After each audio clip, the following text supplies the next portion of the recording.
Ready?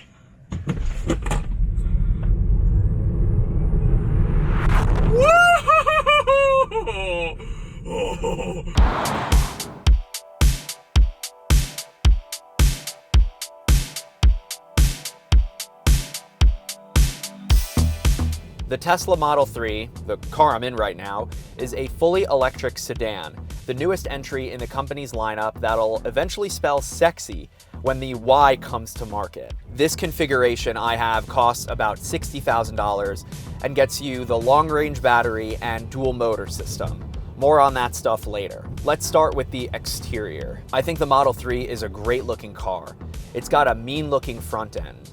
The body itself walks this fine line between simple and sporty. The curves are thick with two C's, and let's just acknowledge this all-glass roof. It makes you feel like you're piloting a spaceship. We'll touch more on this later, but the car is peppered with various cameras and sensors that literally allow this car to see from all angles. And there's minimal branding on the Model 3, just the Tesla emblem on the nose and the tail, and I like that.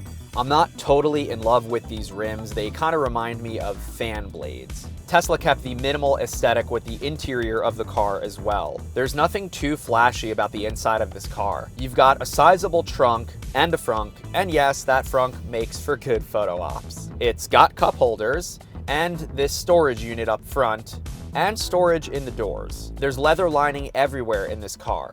But notice the lack of a dashboard or instrument cluster. There's nothing here aside from a giant landscape touchscreen display.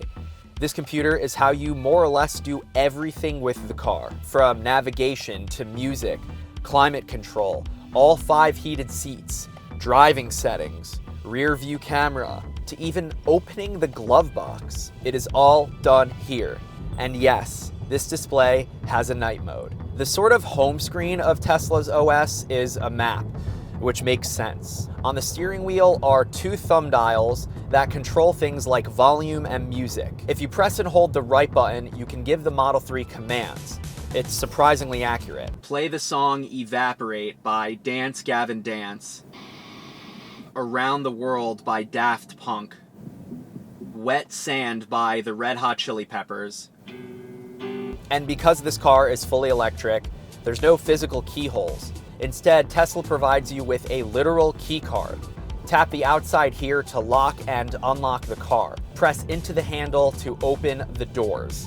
And then the car will ask you for the key card to let you drive. This little card holder you see does not come standard with the car, sadly. All right, so what's it like to drive this thing? It's fun, to say the very least. I'm still getting used to the silence. It is uncanny to drive a car that emits virtually no noise. And it's pretty damn quick for a 4-door sedan. 0 to 60 in about 4.5 seconds. It certainly won't beat a Ferrari or a Lambo, but ripping this thing off the line does not get old. I'm no car expert by any means, but I can tell you that the Model 3 handles well and feels tight and stable. And again, when you hit that accelerator, the car instantly responds. So one thing that I'm still not really used to is this car's regenerative braking. So when I take my foot off the gas pedal, it kind of dramatically slows down, whereas a normal car kind of like rolls still. But as soon as you take your foot off the gas, it almost like it does brake. And of course, you've heard that Teslas have self-driving capabilities.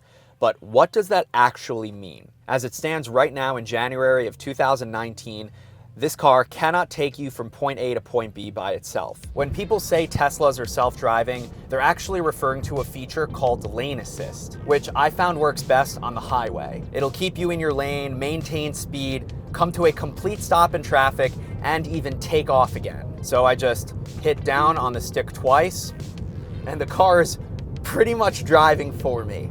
It is bananas. It'll ping you with reminders to keep your hands on the wheel. But as far as I'm concerned, when you're on a highway like this, lane assist is pure magic. And then there's navigate on autopilot, which will suggest lane changes based on your destination. So I can put on my turn signal and the car will change lanes for me. It is so crazy. What these autopilot features can't do right now is take 90-degree turns. The car sort of freaks out a bit, so definitely pay attention always, but especially when you're using the self-driving features. Watch. So we're supposed to be taking this left turn onto East Weber Drive, and the car just won't do it. Yeah, no signs of slowing down. Yep. Nope, I had to do that myself. This Model 3 has a range of about 260 miles when fully charged, which to me is plenty considering I'm used to about 8 or 10 miles on my boosted board. And there are chargers everywhere. In fact, there's a charger in the parking lot of the Aloft Hotel we stayed at. The car does come with a charger, but it's slow. My recommendation is using a supercharger, which does cost money, but it's way cheaper than filling a tank of gas. And speaking of gas, this Tesla's got it on demand. It's one of half a dozen Easter eggs programmed right into the car. Fire up the fireplace for when it gets cold outside. Play some Atari, or even draw. Nicely done, Elon and Team Tesla. They are so cute. In sum, the Tesla Model 3 is one hell of a gadget. I'd say it's just as much of a tech product as it is a car. If I were to buy a car, it would undoubtedly be a Tesla. It was a blast driving this thing around Arizona for a couple of days, and I'm gonna miss it. So that, ladies and gentlemen, is what dreams are made of. The Tesla Model 3, 2 thumbs up from me. Thank you for watching. I'll catch you in the next one.